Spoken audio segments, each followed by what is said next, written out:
Hey guys, so today I'm going to answer some questions that are in response to a couple threads that I posted on Twitter recently. One of them is about the sectors of Web3 that are what I consider investment worthy. And then I also posted something about a study that I did looking at the correlation between crypto assets and the US dollar valuation. Okay, so for the first part, I posted about, a ranking of different sectors. This is, by the way, totally subjective, okay? This is not a quantitative exercise. It's just by my own subjective personal observations of the reward to risk ratios among different crypto sectors. And then it goes from low to high, from social community tokens. That will be the lowest reward to risk ratio right now.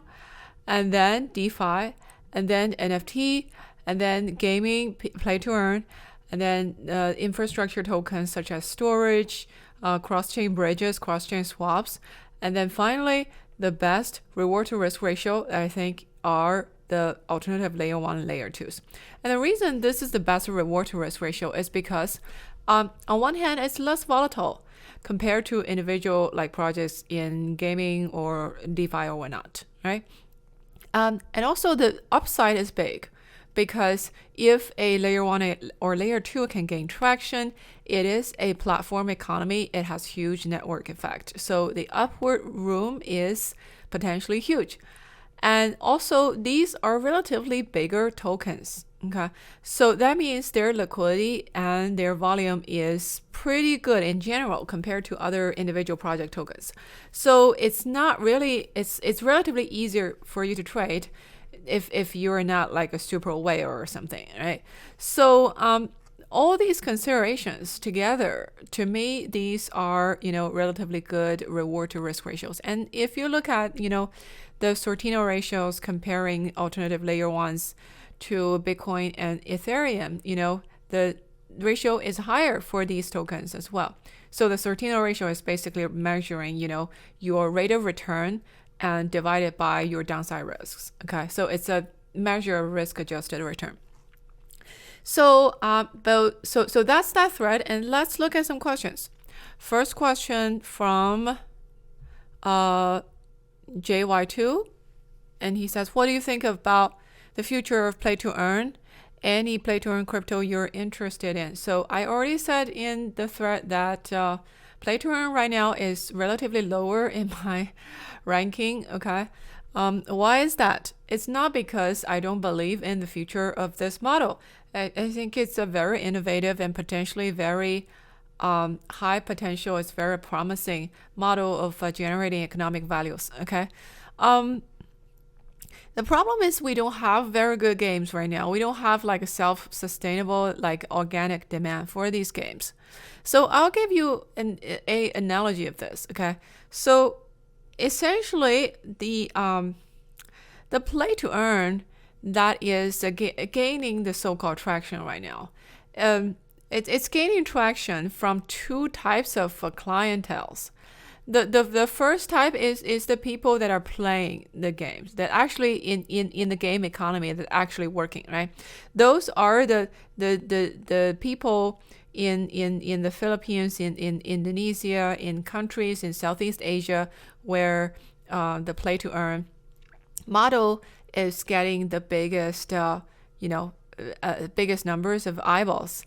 So these are typically developing emerging economies where wage rate is relatively low, but population density is high, and the job prospect of the population, especially younger population, is relatively not good. Okay, so this is one side of the clientele. The other side of the clientele is the speculative demand for these tokens from countries that actually have money to invest. Those are the advanced economies like US and Europe, and also in Asia, that will be Japan, Korea, China. Okay.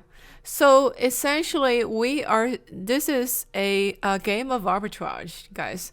So it's essentially no different from if you're a foreign investor and you go to Philippines and start a shoe factory, like Nike or Adidas does that all the time, right? So that is the same game that has been going on for the past 40 years. Globalization is essentially a game of arbitrage. You produce goods and services in countries with low labor costs like the Philippines and India. And then you sell those goods and services to countries that have high consumer demand and has purchasing power like the United States. So, and then as a company, you know, you capture that margin in between, right? That's where your value added come from. It's not like it's not because your productivity is higher or your innovation is so great. It's just the labor arbitrage, and that is the international trade and foreign investment game story for the past decades. And it's the same game in the so-called play to earn economy, right? It's like you have speculative demand, basically investors pouring money into these tokens from countries that have purchasing power, that have investment money, that have spare changes to invest in speculative assets. And then you have low-wage laborers in developing countries that are actually, the bodies, the participants in these play-to-earn economies that are boosting the number of users that make the headline numbers look so great, right? So, but essentially it's not different from if you invest in the shoe factory in the Philippines. The issue with that is that just like any investment, you need to have a return on investment. And that return on investment comes from eventually that your product is actually, you can actually sell your product in countries that have purchasing power. So if you make Nike shoes from the Philippines, you better sell them. Like people in the United States better be willing to buy those, right? Otherwise, you don't have a sustainable business. Because you're not expecting the Filipinos to actually buy your shoes. Because that's exactly the point of having factories in the Philippines, because you have the labor arbitrage. And those countries, they're relatively low income, right? So their domestic demand is relatively weak. They're not going to sustain your business and buy your shoes. The whole point of investing there is that those countries, which is, by the way, also pretty much the whole Asia economic growth story of the past decades, is to leverage external demand from rich countries in order to grow, okay? Because you domestically don't have that consumer demand. So you kind of produce the goods and services cheaply in your country, and then you, in the hope that you will sell them to other countries that will actually, that have the money to actually buy those products, so that in the process you get richer too. And hopefully one day, eventually, once your people and your workers become rich enough, right? Not the richest, but rich enough to actually buy some stuff, that will boost your domestic demand and make your domestic economy a more independent and sustainable one that can run on a healthy equilibrium on its own with relatively less dependence on external demand. But that's really the ideal outcome of a lot of these export-oriented economies. Whether that happen or not, in reality, it depends on a lot of factors, and it's usually a mix, right? It's usually some part it works, some part it doesn't. It's just like everything in any human society. So, but that's the idea. If you're Axie Infinity, like right now, you cannot sustain your business by just having users in the Philippines. That huge part comes from investors from outside, demand from outside, from countries that actually have purchasing power. So then the question is this a good business? So go back to our shoe factory model, analogy, right? Your shoes, if you produce shoes, people in rich countries need to buy those shoes. So if you produce a game, people in rich countries, are they going to buy your game or not? So that is the essentially the final judge of whether you have a actual business or you just have a or you just have a project that's going to cost a lot of money from investors in rich countries. So I think that's essentially at the end of the day the determinant of whether how sustainable you are. So then if you from that perspective, you look at most of the game economies, play to earn projects, because the games are not that good, or it's not to the same standard of the actually mainstream market games that are actually popular in countries that have purchasing power. So you don't really have so your metaverse shoes, so to speak, it doesn't really have a market right now. Okay, so basically you're producing these shoes, and you're showing like headline numbers of so-called user adoption is good, but really it's being boosted by investment inflows into your Filipino game economy, to support those players, to attract players into the economy. Okay, so that is on its own not a sustainable economy. Whether it will be sustainable in the future, again, depends on how good your shoes are and how in demand your shoes will be in markets that actually have purchasing power to buy your shoes. So I'm not seeing that yet for the large part. I'm seeing that. So the reason I'm interested in and the reason I hold projects like DeFi Kingdom is because I do think they are more interesting. They have like a more interesting of like GameFi in like a mechanics compared to some of the earlier the so-called play to earn games, which are pretty less interesting, so to speak.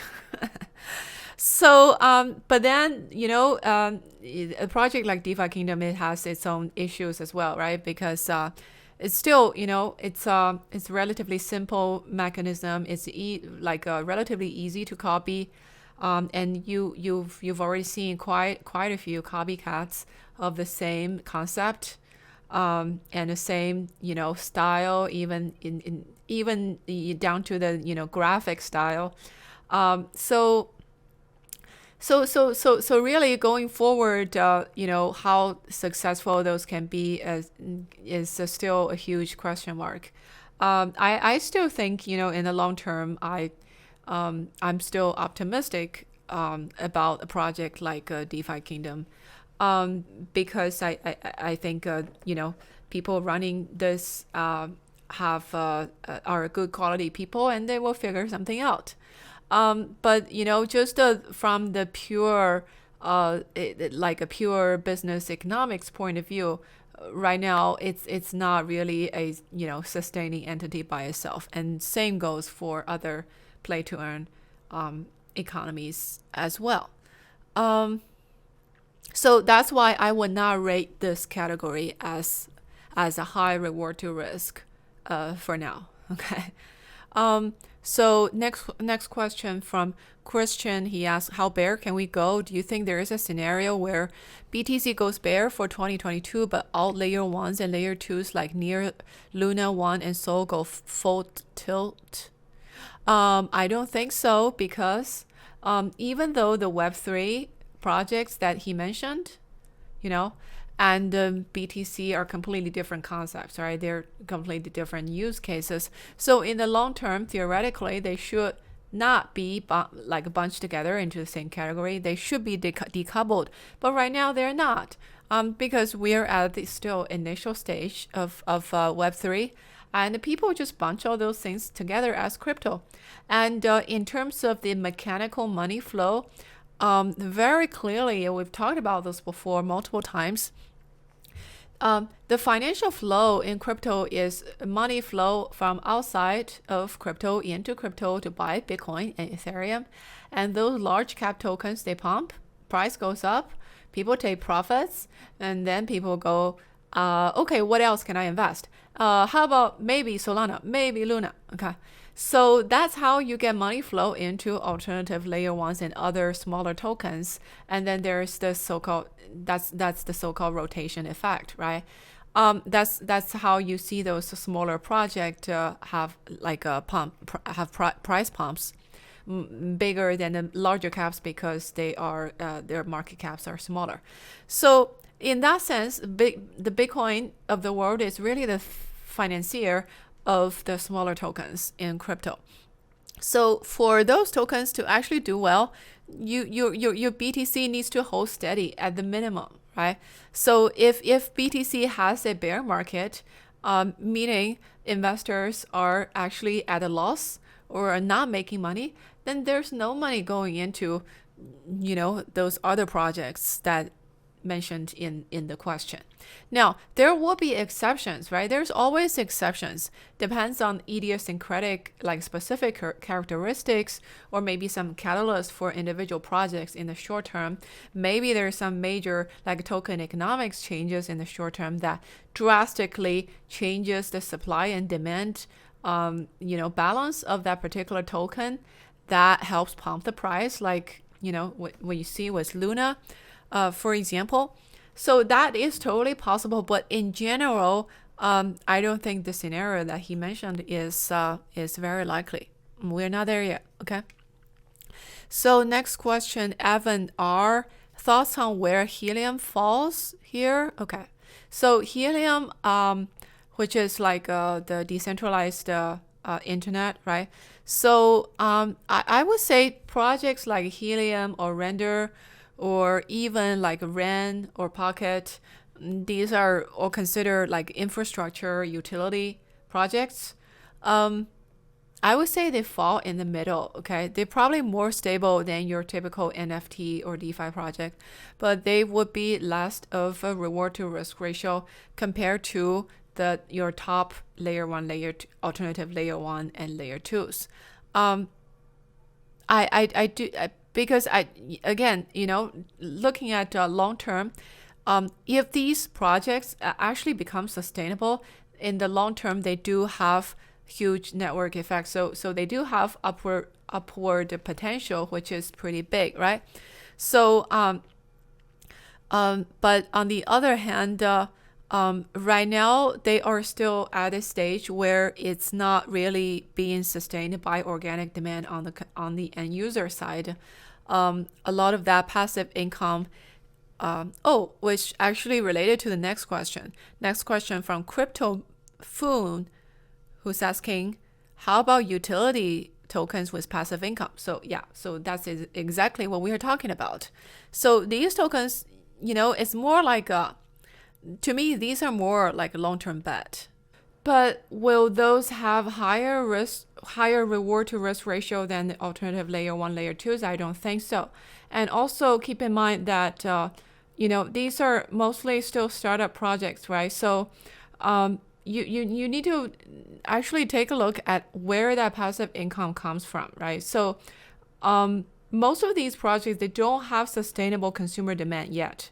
Even though it's infrastructure project and it's actually, some of them are very good ideas and it could be a very key pillar of the industry going forward if they actually, make it sustainable. But right now, projects like Helium or Render or Pocket, their underlying demand from their users is actually quite limited. So the distribution of token you get as a staker or as node runner or as a hotspot runner, it's hugely from the token emission, from the inflation schedule of the token itself, right? So you gotta make a judgment in terms of how likely you think these projects are going to actually someday becomes, sustainable, becomes actually enterprises projects that can actually stand on their own,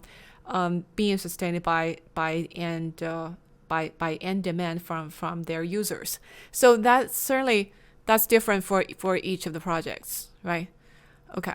So so to me, I invest in some of these projects because I have a good positive long-term outlook about these. But and also it's a way for me to take profit from other projects from more of a speculative return, right? So if I buy a token, some other tokens that price run up, and I sell those tokens because I may not have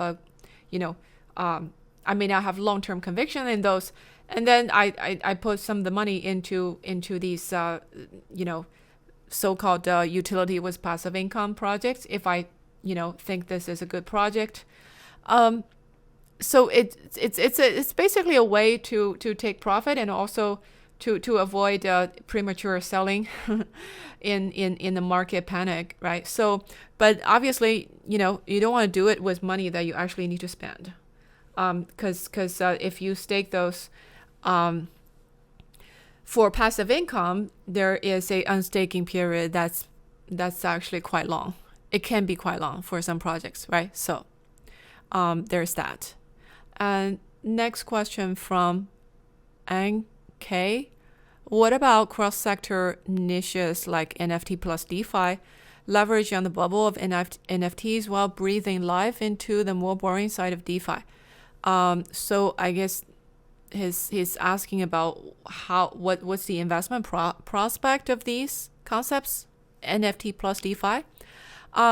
So I think NFT is definitely in the bigger bubble. It's the sector that's in a bigger bubble in overall compared to other parts of the crypto. There are lots of Me Too copy paste projects that have questionable long-term vision, and I have no idea what all of those. They're just too many JPEGs right now. So I think I have no doubt, like over the long term, we're going to see more use cases from NFTs, but it's just not right now. Doesn't look like this stage is going to be where it's happening. Okay, so and for DeFi, my view is, again, it's very hard to defend any competitive position in DeFi because the concept, the code is just very easily copyable. And the only mostly the defendable quality in DeFi project is liquidity. So if you are a DEX like Uniswap, you have the biggest liquidity, and that is a perpetual competitive advantage that it reinforces itself because everybody wants to go provide liquidity where existing liquidities are. So that becomes a competitive advantage. But does that mean that project is going to outperform the overall crypto market? I don't think so. Because eventually, I think a huge part of DeFi and GameFi and NFT also included, their value accrual, a huge part goes to the platform, layer 1 and layer 2 that they run on. So in that sense, I think the underlying platform actually have a better reward to risk ratio. Okay. And I don't think NFT plus DeFi is going to change that fact, all those downside that I just mentioned. Next question from Mark K. How about centralized, decentralized plays like OpenSea and Alchemy? Now, I don't think those two have tokens. They have investors, but if I understand correctly, though, I could be totally wrong. Okay. If I understand, they went through like venture capital investment routes, instead of crowdsourcing funding from token issuance. So I don't think they have tokens. If they do, I think it will be interesting because OpenSea in particular, it does start to have network effect, and I think like right now, a lot of other projects are trying to topple OpenSea. So far, you haven't seen anybody succeeded, right?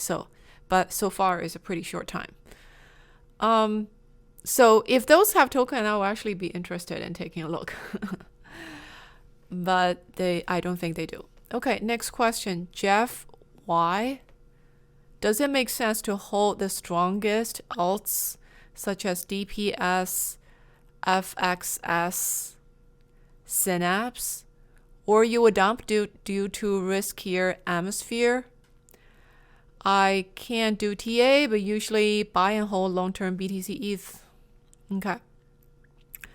So I think this is related to everything that we just talked about. In fact, I don't have, I'm not going to comment on the specific tokens that he mentioned, though I have, two of those in my portfolio also.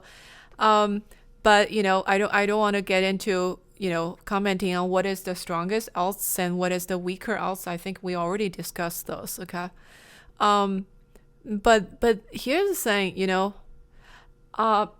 the strongest and the weakest, they don't actually matter that much in a bull market, because in the bull market, the water rises and they lift all boats, and it doesn't matter whether you're quality or shitty project, everything pumps, right?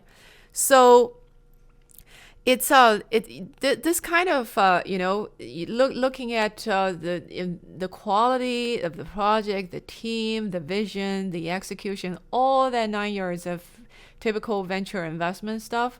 It's actually not that the payoff is not that much in a bull market, because regardless of the fundamentals, everything runs, everything pumps, right? So, so that would be a more cynical way to look at this, because some people would say, oh, it doesn't matter, right? You don't have to do investment due diligence about these so-called alts, because if the market runs, those will run anyway, okay? And there is some truth to it. And what it does matter is if you want to hold these over the long term, that's when it matters, okay? So because then that's when the quality of the project, when the team of the project matters, is when the bear market hits, and most of the shitty projects are not going to survive, right? And either their team will abandon them, or they cannot execute, or they don't have enough. Is they just harder and harder to get traction, so that they get abandoned. That's why people get so disillusioned, through the alt token cycles, that people tell you, oh, don't buy these altcoins because they go to zero. And most of them do, because, the previous several cycles in crypto investment, you haven't seen a really strong projects survive, right? That you haven't seen that many projects survive, because most of them are not very, they don't have a good product market fit or any kind of real use cases. So I think this cycle, it's improving, right? We have more projects that have real use cases, that have long-term potentials. So I do think doing investment due diligences in the sense that we have talked about in previous podcasts, I do think those matter, but they will matter if you are going to actually invest in a more long-term sense. If you, in the bear market, those are smaller cap, higher volatility, it's not likely that those smaller projects are going to outperform BTC or ETH in a market, like a systemic market downturn. Okay, so your payoff would be more if you can hold through the downturn and those projects actually survive. Okay, and then to next market boom or whatnot, and that's when your payoff comes. That's when that due diligence actually has a effect. So my point is, doing that due diligence it only matters for the quality of the project. Only matters when the push comes to shove, when the bear market comes, when projects actually need to struggle to survive. Okay, because in the bull market, none of this matters. So I think this is an indirect answer to the question, is if you're going to hold those that you consider are strong alts, then I would not expect them to outperform the larger caps in a very severe market environment. If you believe those are strong projects, then you hold them through the market downturn. Okay. So and make sure you don't let the market trick you to panic sell. But I would not expect them to actually perform better compared to larger caps in the downside, in the market downside, systemic market downside. So if you don't think you can hold them through it, or if you don't have enough confidence, you think they're going to die, then you probably should relocate to the bigger caps. So but I hope I get my point clear enough already. So the point of doing due diligence and holding strong projects is actually holding. Okay, so because in the bear market they're not going to outperform. So okay, and in order for those to pump, as we talk about, there's a rotation, constant rotation in crypto in terms of money flows, right? So you actually need the larger caps to go up first in order for those, smaller projects, newer projects to actually go up. So that is like one more reason why in the bear market they were likely to actually underperform. Except, but I think our layer 1, layer 2 will actually do better in the risk-adjusted sense. And the next question, okay, so this is one from Charlene S. This is actually kind of similar. Is this a good time to get into FXS and OTC, leaving aside safer layer 1s and more speculative lower caps on, say, a 2 to 3 month time frame, or longer, say end of the cycle before bear sets in? Okay, so I think I already answered this, right? So if we are in a bear market, it just does not make sense. So if you're going to hold those, like I consider like FXS and OTC, I think to me they are strong projects. I expect them to survive, but I would not hold those for just 2-3 months in the bear market, because like I said, I expect those would actually underperform in the bear market. If you're going to hold those, the point is to hold them longer. So that if they are the ones that survive the downturn, and when the next boom comes, they will be likely do much better, right? So that's when your payoff comes. So your payoff is not unlikely to come from in the bear market for those, okay?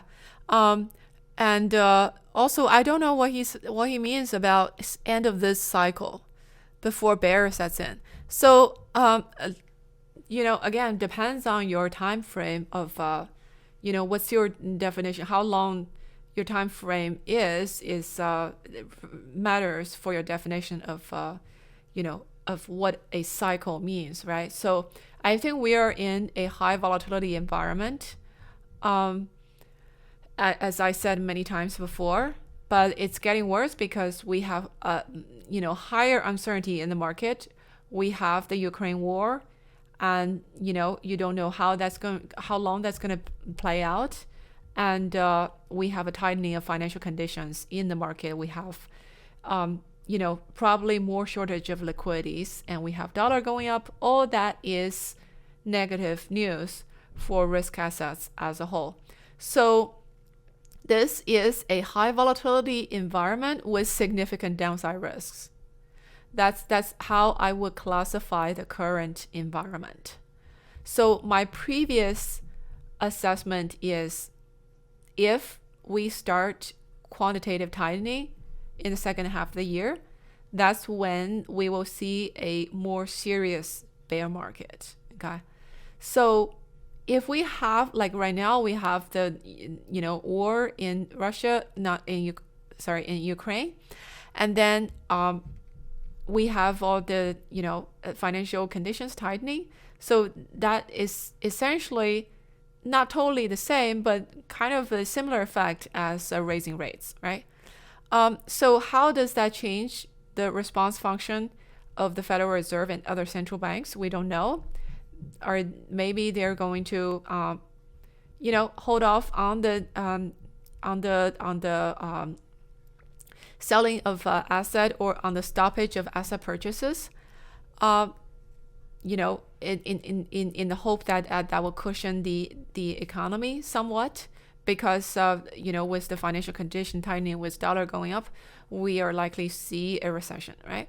So, but on the other hand, we have inflation going up, right? Inflation going up a lot. We saw the commodity prices going up. Inflation in the short term probably go higher. So it's getting into a dangerous situation that if you have inflation high and economic growth low, it's a very thorny situation to be in for the central bank. Because it's like a damn you do, damn you don't. You can't raise rate because you hurt the economy. You can't lower rates because you exacerbate inflation. So what are they going to do? I think it's one thing they can do. One strategy they can do is to actually forcefully tighten for now. When the economy is actually not that bad, it's not like we have a prospect of recession, but it's not set in yet, right? Maybe another 6 months to a year's window before we actually have a recession. So they could use this window to actually forcefully tighten, to actually clamp down the inflation, and in conjunction with other measures like price controls, for example. Some countries, like they already restricted exports, like Indonesia, already restricted exports of some key commodities in order to stabilize domestic prices. So some of those like administrative measures could set in conjunction with central bank tightening in order to clamp down inflation, because central banks don't want inflation to become the runaway train, right? So So they will want to be actually be quite forceful. They may want to be quite forceful on this in the short term in order to not prolong the inflation trend into a situation that it's much harder to control. So, but this is my guessing game, right? So, if that happens, it's bad for risk assets. Any kind of financial conditions tightening, liquidity tightening is bad for the market. So I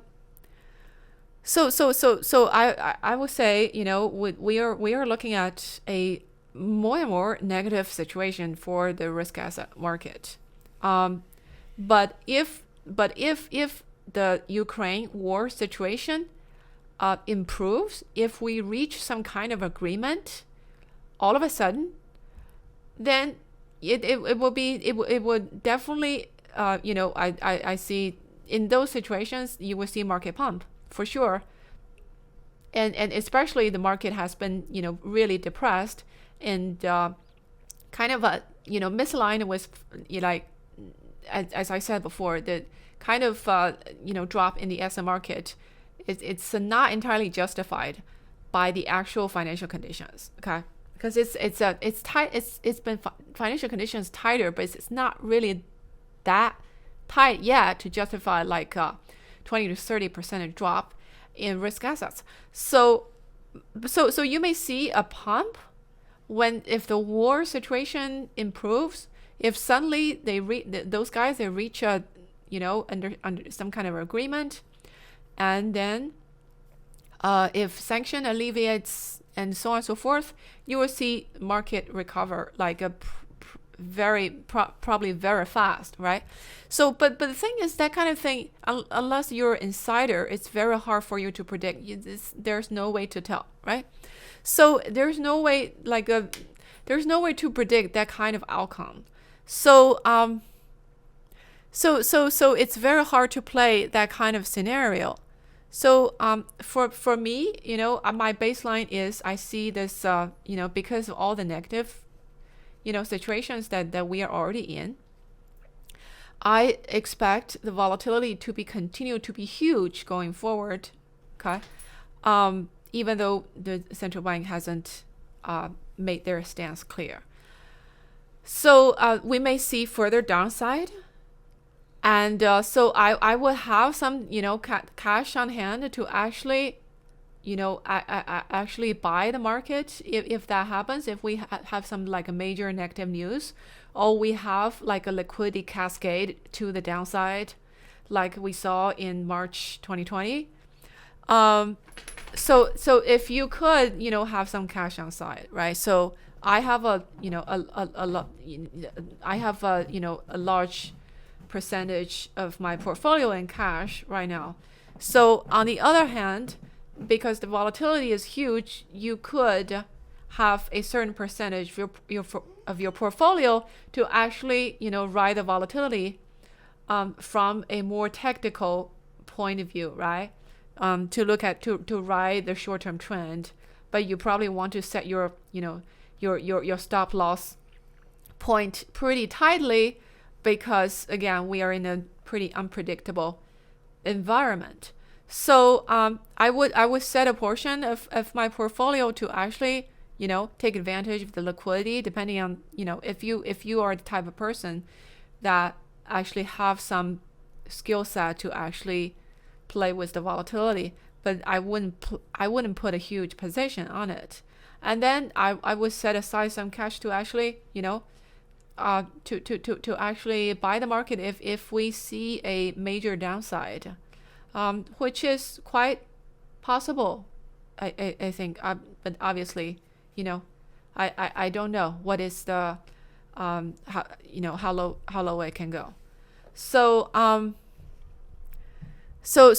but go back to the question.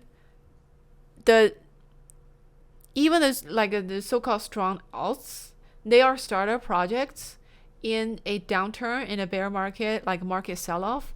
I don't think those are definitely not going to outperform. Most likely not. They probably sell off more.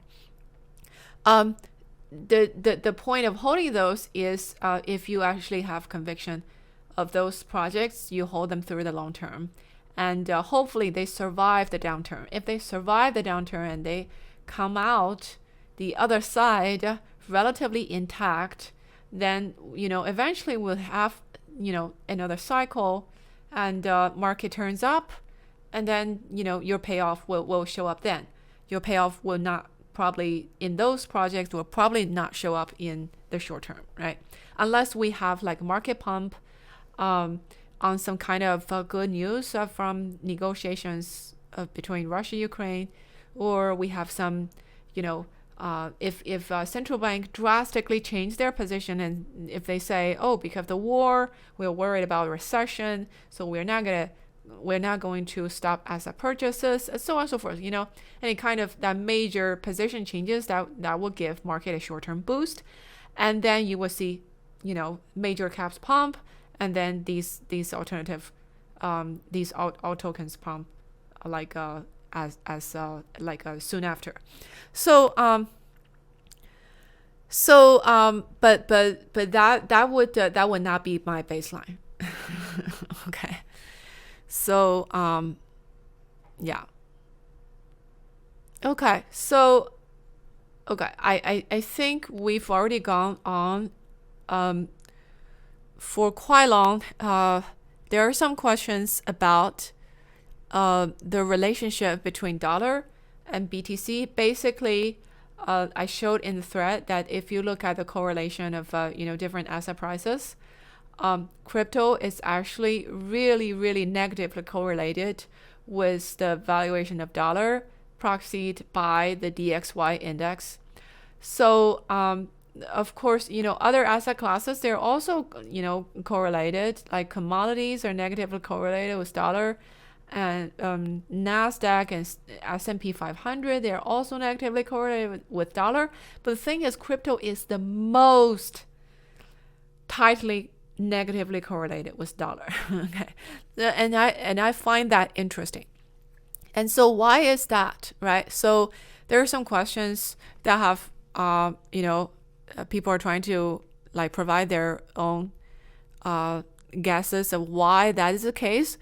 For me, that is three things. Okay, first of all, it's very simple. The denominator effect if your Bitcoin and Ethereum is price is denominated in dollar, and if dollar becomes more expensive, if dollar is worth more, and essentially it's like your measuring stick becomes longer, and then the total height being measured is the unit of like being measured by that measuring stick becomes lower, right? When you change the measuring stick. So in that sense, when dollar value goes up, then those prices of tokens measured in dollar, their dollar value goes down. So that's one level of effect, quite mechanical.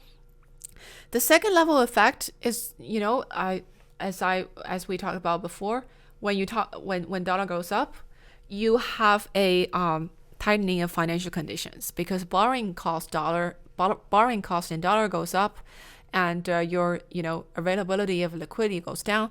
So that causes a negative effect on risk assets, because a lot of those buying positions are in leveraged position, right? So that is a big factor. So that's another reason why dollar up is associated with risk assets down. And thirdly, also from the commodity angle, when dollar is up, usually it's associated, because it also is related to financial conditions. It's associated with tightening of financial conditions globally, and it may trigger the economy to become weaker or become more recessionary, as a response to the appreciation of dollar, and that in turn will lower the demand for commodities, and reduce the price for commodities. So if you think of a token like Bitcoin as both a risk asset and a commodity, like gold, right? Then I think it's reasonable. It's like it's a double whammy, right? Effect.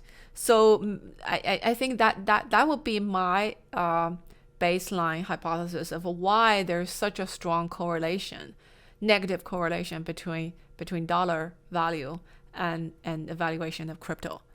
So basically, it's the effect for risk assets plus the effect for commodities and plus the effect of the dollar denominator effect adding together. Okay.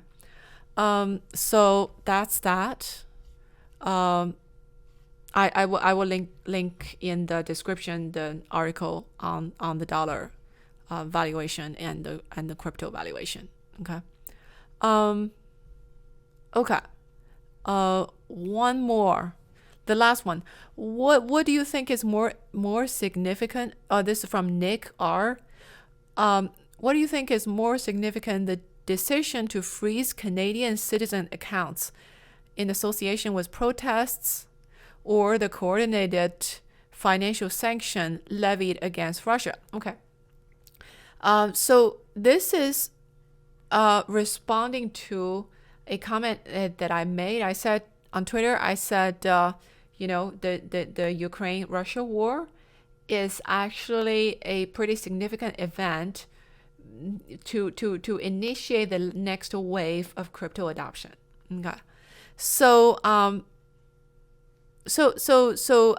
think when we look back in 5 to 6 years time, we will see that this event is a sort of a watershed moment that would really instigate the next stage of crypto adoption, because it's just it's this kind of event. It really make people to rethink the importance of financial sovereignty, right? And it also makes you to realize how fragile the traditional banking rail is for any cross-border transactions when shit hits the fan, right? And also how fragile, how susceptible the traditional banking rail is to the whim of any like a centralized authority, whether it's good intentioned or mal-intentioned. Even if it's good intentioned and it's that kind of action from centralized authority, it has collateral damage, right? So if the U.S. is saying, okay, we're freezing bank account we're freezing the access of Russia to the SWIFT system. We are freezing the bank accounts of this and that entities.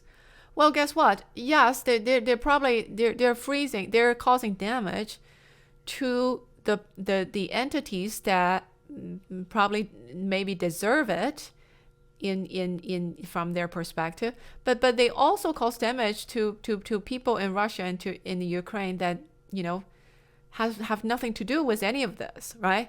So I think the whole thing is going to make people, it causes some on the fundamental consciousness level, a re-examination of the importance of financial flexibility, sovereignty, and efficiency of our financial banking rails. So all of that are major bullish news. Unfortunately, the war situation is very unfortunate, but it is major bullish news for crypto and Web3. But again, this is not something that's happening in the short term, okay? You're not going to see the short-term effect is the opposite, because we have risk aversion going up, we have dollar going up, we have financial conditions tightening. All of that are bad for risk assets, crypto included. But what I mean is more of a long-term effect, okay? That it will push individuals to seek more financial sovereignty. But again, that is over a period of time. It's not like happening tomorrow, right? And also, the whole thing is making me think that we are going to see the increased moneyness, money-like qualities of all assets. It's becoming more and more inevitable because tokenization is giving a lot better liquidity to a lot of these, whatever assets that you can ascribe a value on.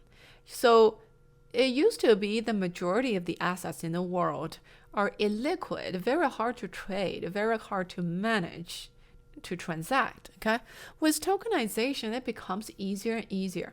So we already in the past decades, we see a financialization and monetization, if there is such a word, of some traditional assets like U.S. Treasury securities. Those are become like a semi-money, right? Because those are liquid. You can use those as collaterals, and so and it has a relatively low holding cost. So more and more, people are treating those almost like money. And with tokenization, with Web3, you're going to see more and more assets being treated that way, because they are going to get better liquidity, and they will be able to, you'll be able to use those as collaterals, right? And you'll be able to use those to actually make exchanges for other things. So I'm trying to think through the implication of the increased moneyness of everything that has value. Okay. I think that's going to be a quite interesting world. I don't expect it to be a utopia, but it's going to be interesting. So I'll probably write more about that in the future, because it's really fascinating to think about.